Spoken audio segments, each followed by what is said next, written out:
중등부 친구들 한 주간 잘 지냈나요? 우리 지난주에는 함께 대면해서 예배를 드릴 수도 있었고, 그리고 그 대면된 영상으로 여러분들에게 설교 영상을 보냈었는데, 이번 주에는 온라인으로만 예배를 드리게 됐습니다. 전도사님도 너무 오랜만에 카메라만 보고서 영상 촬영을 해서 너무 긴장되는 거, 어색한 것 같아요. 그런데 전사님 뿐만 아니라 여러분도 조금 어색할 수도 있지만, 하지만 그럼에도 우리는 각자의 자리에서 예배를 드리는 중등부 친구들이 되었으면 좋겠어요. 전사님이 오늘 준비한 말씀은 정체성에 맞는 삶이라는 제목이에요. 오늘 말씀은 에베소서 4장 20절에서 24절까지 말씀이에요. 그러면 전도사님과 함께 읽어볼게요. 오직 너희는 그리스도를 그같이 배우지 아니하였느니라. 진리가 예수 안에 있는 것 같이 너희도 참으로 그에게서 듣고 또한 그 안에서 가르침을 받았을진데, 너희는 유혹의 욕심을 따라 썩어져가는 구습을 따르는 옛사람을 벗어버리고 오직 너희의 심령이 새롭게 되어 하나님을 따라 의와 진리의 거룩함으로 지으심을 받은 새 사람을 입으라. 아멘. 여러분 혹시 새 옷을 사고 그리고 새 옷을 기대해 본 적이 있나요? 그리고 그 기대했던 옷을 처음 입는 순간을 한번 생각을 해볼게요. 그 새 옷을 입으면 왠지 내가 그 옷을 광고하던 모델처럼 멋있어진 것 같다는 생각을 해본 적이 있지 않나요? 혹시 전도사님만 그런 생각을 해본 건 아니죠? 여러분도 그런 생각을 해봤을 수 있다고 생각해요. 혹시 옷이 그렇지 않다면 운동을 좋아하는 친구가 새로운 축구화를 신었다고 생각을 해봅시다. 그러면 왠지 그날은 축구가 조금 더 잘 되는 것처럼 느껴질 거예요. 그리고 게임을 좋아하는 친구가 있다면 새로운 키보드, 새로운 마우스를 사서 처음으로 게임을 한다면 그게 조금 더 잘 됐다라는 생각이 들 수 있을 거예요. 혹은 더 좋은 핸드폰을 사서 그 방탄소년단의 영상을 본다면, 더 좋은 화질로 본다면 뭔가 내 앞에 있다는 생각이 들 수도 있을 거예요. 의학계에는 플라시보 효과라는 효과가 있어요. 어떤 효과냐면 어떤 사람이 치료하기 어려운 병이 있는데 그 사람에게 비타민제, 그냥 그 병을 치료하는 약이 아닌 비타민제를 줬다고 해요. 그런데 그 사람에게 이 약을 줄 때 새로 나온 치료제입니다. 이것으로 인해서 당신의 병이 낫게 될 것입니다. 라고 했을 때 몇몇 사람들이 전혀 상관이 없는 비타민제를 먹었음에도 그 병이 치료됐다는 이야기를 여러분도 들어본 적이 있을 거예요. 이렇게 생각하는 것에 따라서 우리의 삶의 변화가 있을 수도 있고 몸의 변화가 있을 수도 있어요.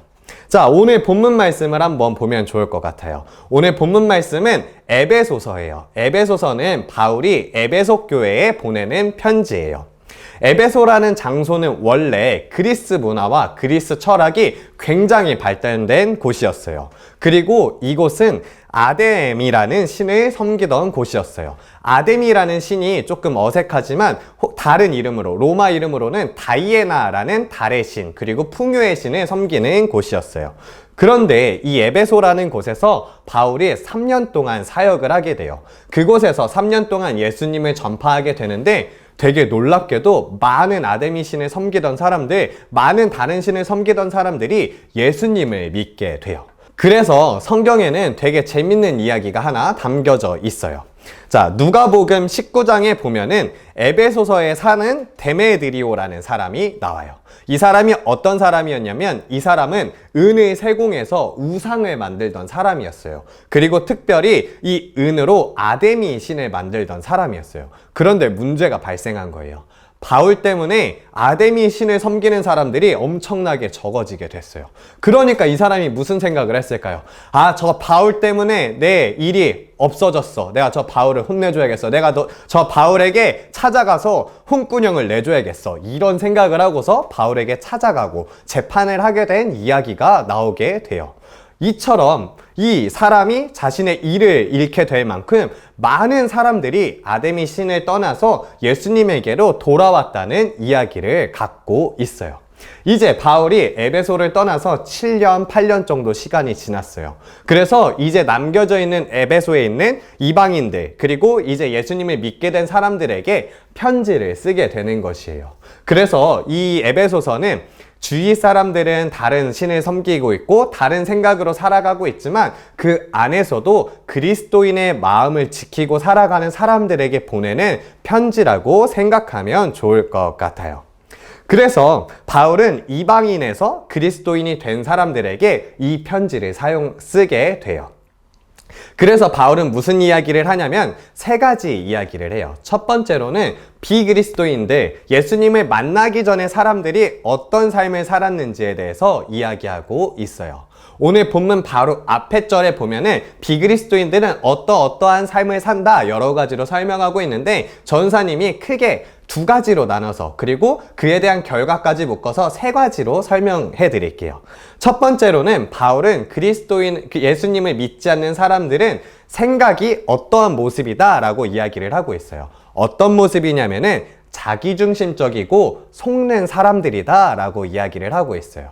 그러면 이런 생각을 갖고 살아가는 사람들이 어떤 행동을 할까요? 이 사람들은 더러운 행동을 한다든지 그리고 그 결과가 사라지게 돼 썩어가는 행동을 한다고 이야기를 하고 있어요. 그래서 자기중심적이고 그리고 더러운 행동을 하는 사람들은 어떠한 결과를 갖고 있을까요? 당연하게도 생명을 주시는 하나님으로부터 떠나게 되었기 때문에 더 이상 생명이 있지 않다. 그래서 죽어간다 라고 이야기하고 있어요. 근데 우리가 여기서 기억해야 할 것은 바울은 비그리스도인들이 정말로 나쁜 사람들이다 라고 이야기한 게 아니에요. 무엇을 지적하고 있냐면 비그리스도인들은 하나님을 생각하는 것이 아니라 하나님의 뜻대로 살아가는 것이 아니라 자기 중심적으로 생각하며 행동하며 살아간다는 것을 지적하고 있어요. 그래서 지금 우리가 돌아봤을 때 우리가 여전히 예수님 중심적이고 하나님 중심적이지 않고 내 생각 중심적이라면 나는 아직 비그리스도인들 옛날의 그 습성을 버리지 못했다고 볼 수도 있을 거예요. 자, 그렇다면 우리가 어떻게 하나님의 뜻대로 살아갈 수 있을까요? 그리고 우리가 어떻게 변해야 될까요? 생각을 바꾸고 행동을 변하게 된다면 우리가 진짜로 변하게 될까요? 하지만 바울은 생각과 행동을 바꾸기 이전에 핵심적인 변화를 먼저 이야기하고 있어요. 바울은 두 번째로 새로운 정체성을 가져야 한다고 이야기하고 있어요. 그리스도인으로서 삶을 살기 위해서는 생각과 행동을 바꾸기 이전에 먼저 예수 그리스도를 우리가 만나야 돼요. 그리고 예수님을 만난 그 순간 그 관계를 통하여서 우리의 정체성을 바르게 세워나가야 해요. 지금 한번 다시 생각해 봤으면 좋겠어요. 우리가 어쩌다가 되게 예수님을 만난 느낌이 들어서 그래서 내 생각과 행동을 바꾸기로 결정했다고 한번 그런 경험을 생각해 봅시다. 그런데 많은 사람들이 생각과 행동으로 결심하게 되면 시간이 흐르고 지났을 때 다 실패하게 되는 모습들을 보게 될 수가 있을 거예요. 이것처럼 우리가 생각과 행동으로는 우리의 삶을, 우리의 정체성을, 나를 바꿀 수가 없어요. 우리가 진짜로 변화되려면 예수님을 만난 그 만남으로부터 시작이 돼요. 바울이 쓴 갈라디아서 2장 20절은 예수님과 함께 자신이 십자가에 못 박혔다라고 이야기를 하고 있어요. 이 말은 말 그대로처럼 예수님을 만나서 예수님처럼 내가 십자가에 못 박혀 죽어야겠다. 내가 정말로 몸이 죽어야겠다라는 것을 뜻하는 것이 아니에요. 예수님이 십자가에 못 박히신 것처럼 내 죄가, 내 이전에 갖고 있었던 생각이, 내 모든 습성들이 십자가에 못 박혀서 죽어지게 된 것이에요. 그리고 예수님이 다시 부활하셨던 것처럼 우리 또한 지금 살아가고 있는 것은 이전에 있었던 내 것을 다 버리고 예수님을 통해서 새로운 사람으로 살아가고 있다는 것이에요. 이것처럼 우리가 진짜로 예수님을 만나고 우리의 모든 습성을 십자가에 못 박혀 버리게 되었을 때에 우리는 진정으로 새로운 정체성을 갖게 될 수 있을 거예요. 우리가 이렇게 새 정체성을 가졌을 때에 우리는 생각이 바뀌게 되고 행동이 바뀌게 되고 그로 인해서 우리의 모든 삶 전체가 바뀌게 될 것이에요. 그래서 이제 우리는 더 이상 옛날 모습을 버리고 이제 예수님을 만난 그리스도인의 모습으로 살아갈 수가 있어요.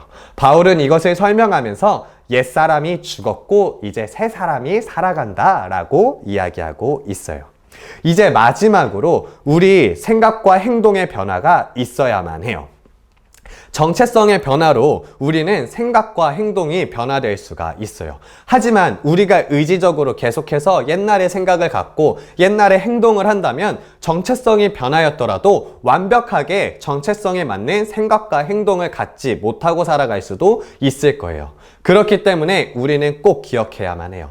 나는 그리스도인이다. 내 정체성은 그리스도인이다 라는 것을 기억하고 그리스도인에 맞는 생각과 행동을 하며 살아가야만 해요. 에베소서 1장 17절에는 하나님께서 우리 자신을 알게 하신다 라고 이야기하고 있어요.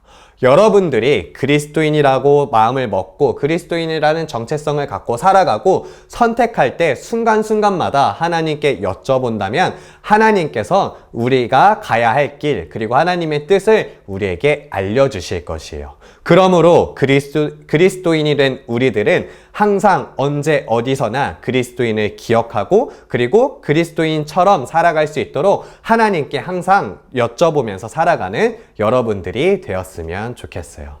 지금 우리가 살아가는 이 순간에 우리는 여전히 그리스도인으로 살아갈 수 있어야 돼요.